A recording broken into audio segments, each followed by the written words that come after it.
Ella es una mujer con una profunda vocación de servicio, sensible, inteligente y una de sus mayores pasiones es México.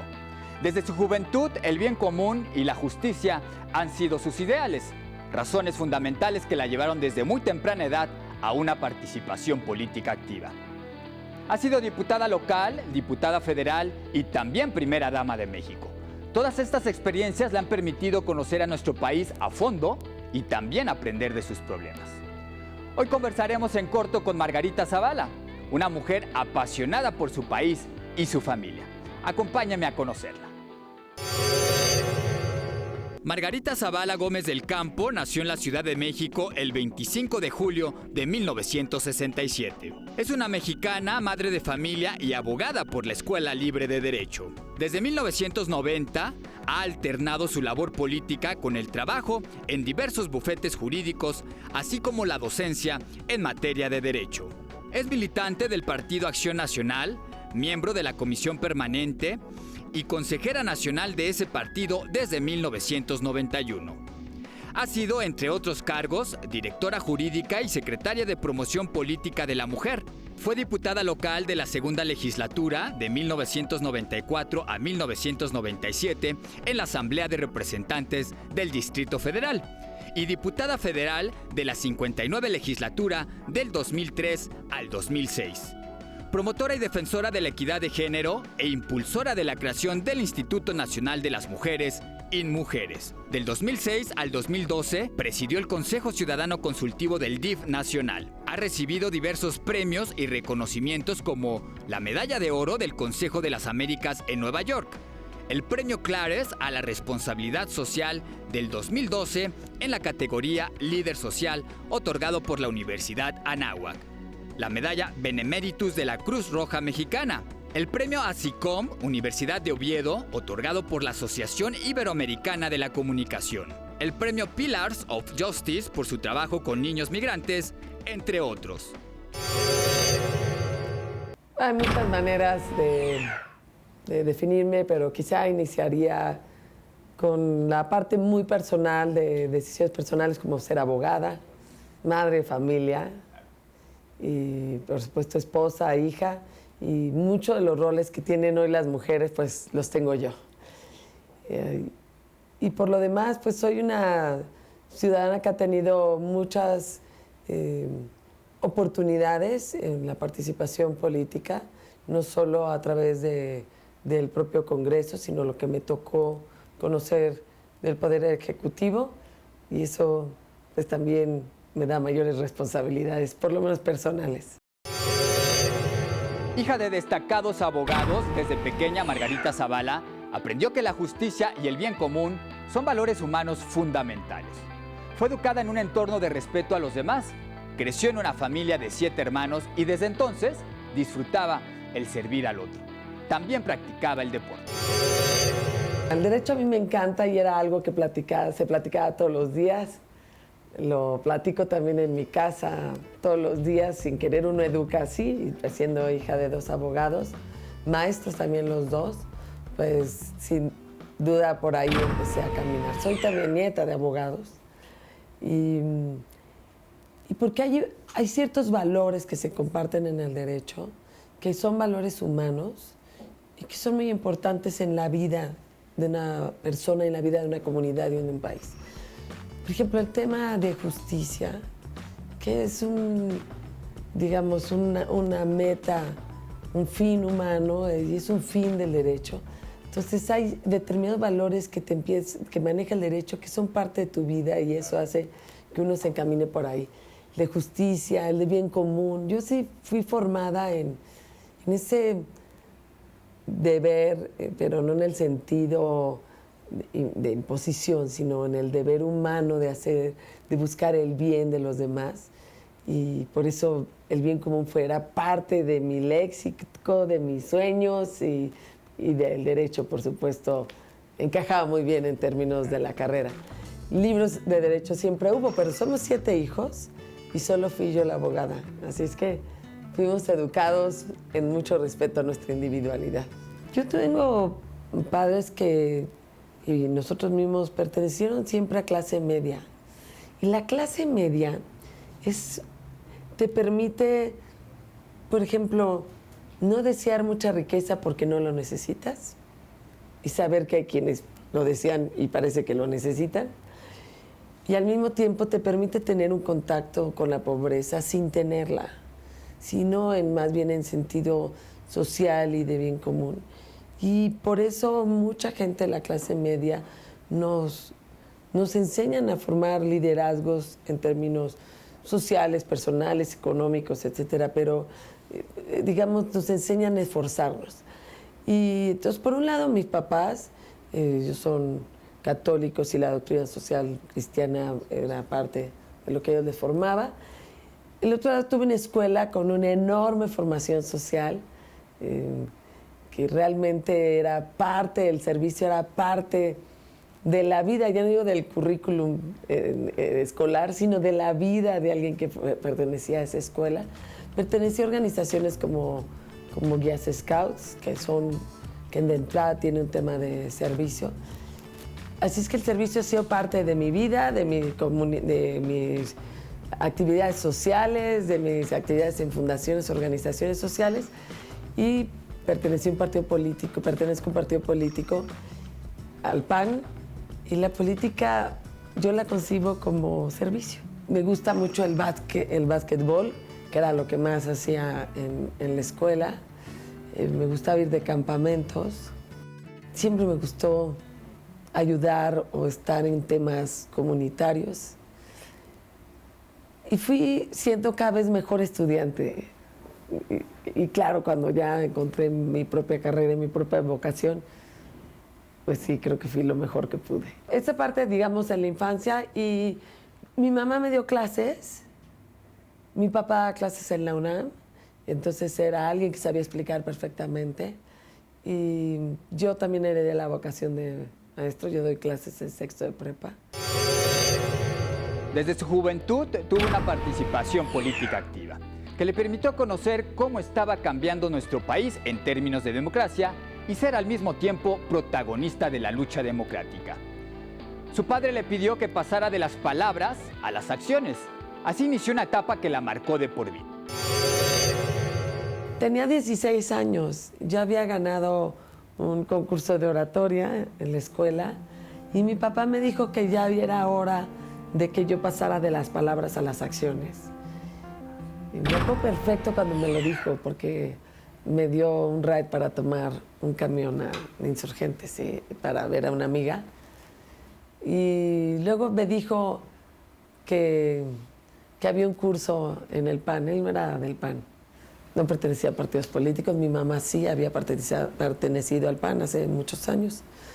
Y me dijo, ya hay un curso tal día. Entonces le dije que sí. Y me llevó, y me acuerdo que me dejó en Insurgentes, y Ángel Urraza. Y me dijo, todo derecho, vas a llegar al PAN, te va a quedar del lado izquierdo. Y era una casa. A mí tocó una época en el PAN en que veías a una persona y decías, yo lo sigo, así gané 10 votos que 10 millones de votos. Yo ese señor lo sigo, ese señor como Carlos Castillo, como Luisa Chálvarez, como Blanca Magras y María Elena. Son muchos hombres y mujeres, como Maquillo, que gran parte creo que eso hizo, ¿no? Entonces, la verdad, sí fue una gran etapa del PAN, no por eso tiene que ser la mejor, es una gran etapa en donde me permitió ver la siembra y la cosecha. Y al mismo tiempo me permitió ver cómo estaba cambiando el país en términos de democracia y ser al mismo tiempo protagonista de la lucha democrática. Margarita Zavala es parte de una nueva generación de mujeres que siempre ha manifestado una postura a favor de la igualdad y derechos de las mujeres.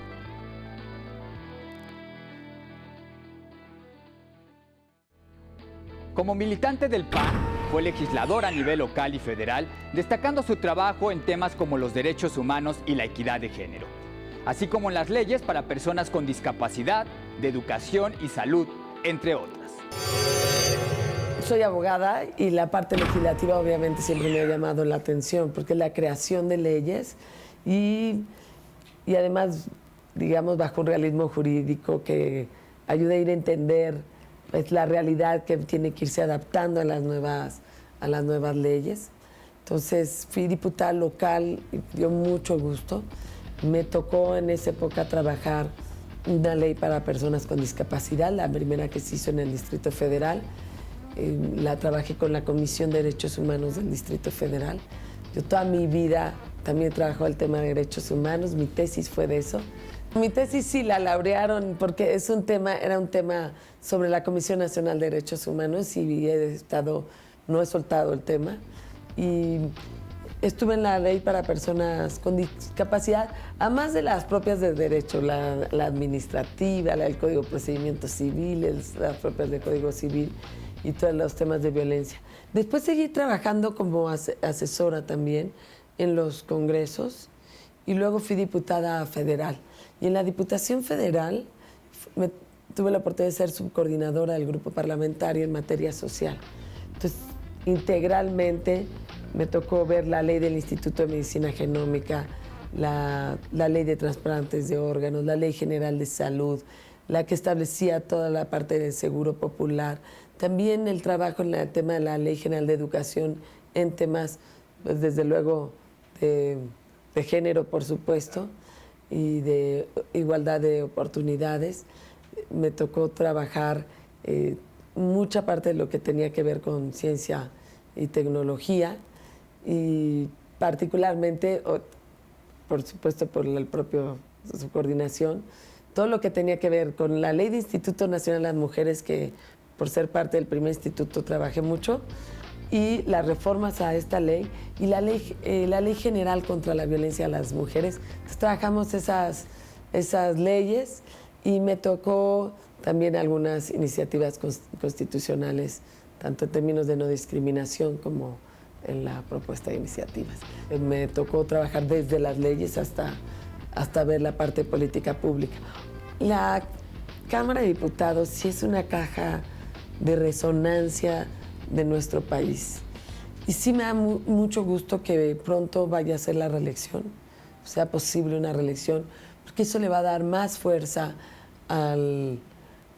por un lado al Congreso como poder frente a los otros poderes, pero sobre todo a los ciudadanos que podrán evaluar, reelegir o no reelegir a su diputado o diputada cada vez más.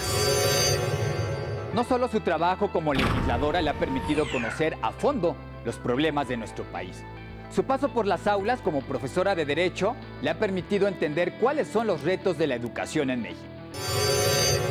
Es un tema integral. Por un lado, nos ha obstaculizado mucho el tema administrativo, el tema que tiene que ver con sindicatos. Nos ha obstaculizado mucho unos ciertos dogmas que no nos han permitido la libertad en términos educativos, términos prácticos, aunque lo diga en la Constitución. Y me parece que el país va transformándose a través, primero, de la Alianza Educativa, luego la propia reforma estructural, pero es integral, tiene que ver con maestros, y luego como maestra, aunque no pertenezco exactamente al sistema educativo, porque bueno, soy maestra, digamos, del UNAM, porque la prepa está incorporada a la UNAM, pero sí tiene que ver desde luego con maestros, con vocación propia de los maestros para muchas cosas, y al mismo tiempo una parte estructural que permite, por ejemplo, que no te permite hacer escuelas de tiempo completo porque tienes que enfrentarte con muchas cosas que se han enfrentado y ya las empieza a ver, pero no puedes extender una escuela a que haya música, a que haya cursos de verano, a que haya mucho más actividades que hay en todo el mundo y que aquí no se puede porque alguien es dueño de esa escuela. Y eso habría que trabajarlo mucho. Y una de las partes fundamentales, no solo en términos de lo que es la currícula y todo esto de competencias, que es un modelo que se empezó por ahí del 2007-2008, pero que me gusta y que se mantiene, también el de ambiente escolar. Apasionada de la lectura, para ella los libros son fuente de inspiración. Conoce bien a nuestro país, por lo que se imagina a las leyes actuando y también las imagina transformando a México.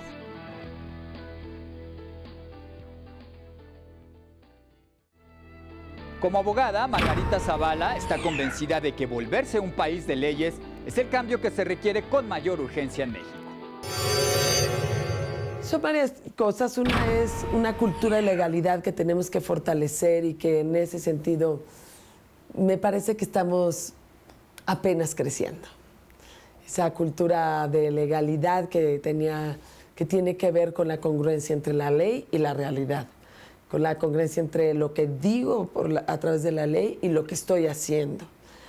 Tiene que ver con una confianza hacia el gobierno, pero también con exigirle al gobierno el Estado de Derecho.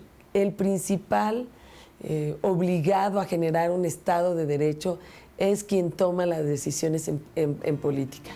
Es el Poder Ejecutivo, el Poder Legislativo y el Poder Judicial. Ellos son los principales obligados. También tiene que haber una sociedad que tiene que exigir y hacer realidad ese Estado de Derecho. He visto al país crecer en términos democráticos. Lo vi desde un régimen totalmente autoritario, donde no había ni credenciales para votar. Lo vi creciendo en términos de opciones políticas, de libertades políticas. Lo vi crecer también en términos económicos, donde el Estado era todo y anulaba cualquier iniciativa particular y privada, y vi cómo se iba haciendo una economía abierta de libertades, el esfuerzo que se hace también en términos sociales dentro de la economía, y también vi cómo había una disciplina gubernamental que dejaba de tomar decisiones económicas por asuntos políticos o de próximas elecciones. Eso fue de mucho trabajo por parte de México, pero lo que nos faltó fue crecer a ese mismo ritmo en Estado de Derecho. Y así como hicimos cursos de democracia, de derechos humanos, tenemos que hacer cursos de legalidad, de sentirlo como parte necesaria de nuestro país, no solo la parte ética y cívica, sino de legalidad, de saber que el cumplimiento de la ley es también parte de nuestro desarrollo personal, social y del país. Hay que exigir el Estado de Derecho, hay que tener el valor de exigirlo, el valor de hacer realidad el Estado de Derecho, y hay que también cumplirlo. Margarita, ¿qué es el poder para ti? Un lugar donde se puede servir y servir mucho. Es decir, un tema donde tú puedes hacer de una buena idea una política pública que beneficia a millones. Y si se la dejamos a cualquiera, o si los mejores jóvenes, los mejores ciudadanos, las mejores ciudadanas sueltan la política, entonces esas ideas a lo mejor no serán buenas, y las políticas públicas, si no son buenas, generan mucho mal. Así es que es importante que veamos el poder como, no por el poder mismo, sino como un lugar donde se puede servir bien y generar bien común. ¿Qué te dio el vivir en Los Pinos 6 años? En términos cívicos y patrióticos es el más grande honor que puede tener una familia. Me dio mucho. Aprendí a conocer más a mi país, a conocer a sus familias, a sus mujeres, a reconocer no solo lo que yo ya sabía, sino a ser testigo de la fuerza de las mujeres, a ver cómo hay millones de hombres que buscan honestamente sacar adelante a su familia. Vi realmente comunidades que han generado un tejido social, que han soportado no solo adversidades, sino que han sido una red suficiente para que no entre la adicción o la inseguridad. Vi también cómo hubo comunidades completas que una vez que se decidieron, reconstruyeron su tejido social, como Ciudad Juárez.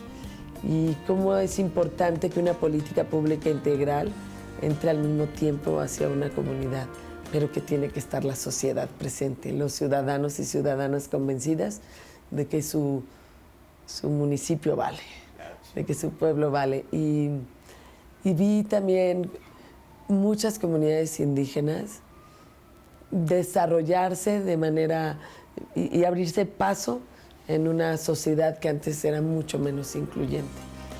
vi cómo se generaron proyectos productivos para comunidades indígenas, cómo se fueron transformando esas comunidades y cómo al mismo tiempo cuidaron su propia identidad cultural.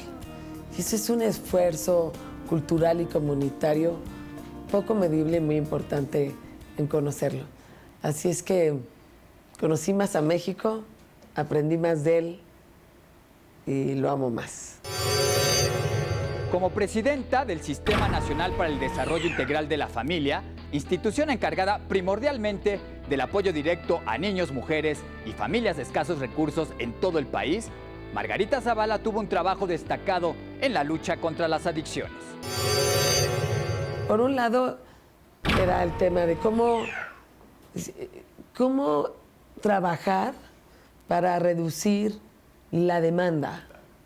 Y entonces, obviamente, estuve al lado de los expertos y impulsando las políticas públicas que ellos decían, expertos tanto en las organizaciones sociales, que fueron los primeros en actuar, como el gobierno, que después se actuó. Los primeros en actuar llevan muchos años, 30 años, 20 años, que ellos iban diciendo que hay un problema. Entonces me tocó mucho trabajar con ellos, pero también con los expertos en salud, en toda la estructura de salud, en la Comisión Nacional para prevenir las adicciones, en cómo trabajar, y también trabajé con la Secretaría de Educación Pública, qué decirle a los niños, qué decir en un salón de clases a los alumnos, a las alumnas, qué decirle a los maestros, cómo comunicar. Y esa parte también de acercamiento de los padres de familia fue uno de los trabajos que más me llenaron, que más me dieron a conocer a mi país. Y la otra que me gusta mucho, la migración es un tema muy de México. Está tan metido en nuestra realidad que no nos dábamos cuenta, porque lo veían en las encuestas, parecía no ser un tema importante. Era un tema esencial y tan nuestro que a lo mejor no le dábamos la importancia, pero todos nosotros, todos los mexicanos tenemos a un migrante en nuestra familia o de manera muy cercana una amistad. La mayoría los tenemos en Estados Unidos y la mayoría los tenemos indocumentados. Y ese es un fenómeno migratorio en nuestra sociedad. Y particularmente trabajé con el tema de niños y niñas no acompañados. Estos niños que cruzan la frontera para ver a su papá o a su mamá. Es que son muchos los trabajos que hice ahí, los de desastres naturales y lo de personas con discapacidad y el tema de equidad. Afortunadamente es un país donde también se puede hacer mucho y lograr mucho, porque se trata con gente de México. Para Margarita Zavala, su pasión y amor por México son los motores fundamentales que día a día la motivan a buscar un país más justo. Sueña con el bien común, una meta que comparte con muchos mexicanos. Agradezco su atención y compañía. Lo invito a que nos acompañe en otra emisión para platicar en corto con otro personaje que está moviendo a México.